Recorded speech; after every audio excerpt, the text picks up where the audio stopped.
আসসালামু আলাইকুম রহমতুল্লাহ বারাকাতু।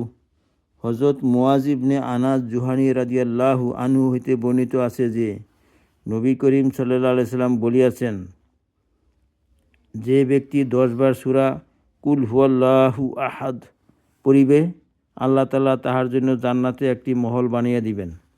হজরত ওমর রাদিয়াল্লাহু তাআলা আনহু আরজ করিলেন, ইয়া রাসূলুল্লাহ সাল্লাল্লাহু আলাইহি সাল্লাম, তবে তো আমি অনেক বেশি পরিমাণে পড়িব। রাসূলুল্লাহ সাল্লাল্লাহু আলাইহি সাল্লাম বলিলেন, আল্লাহ তাআলাও অনেক বেশি ও বহু উত্তম সওয়াব দানকারী। মুসনাদে আহমদ। বিসমিল্লাহির রহমানির রহিম। হযরত আয়েশা রাদিয়াল্লাহু আনহা বর্ণনা করেন যে নবী করিম সাল্লাল্লাহু আলাইহি সাল্লাম এক ব্যক্তিকে বাহিনীর আমির বানিয়া পাঠাইলেন। সে নিজের সাথীদের নামাজ পড়াইত, যে কোনো সূরা পড়িত, উহার সহিত শেষে কুল হুয়াল্লাহু আহাদ পড়িত। তাহারা যখন ফিরিয়া আসিলেন, তখন তাহারা নবী করিম সাল্লাল্লাহু আলাইহি সাল্লামের নিকট এই বিষয়ে আলোচনা করিলেন।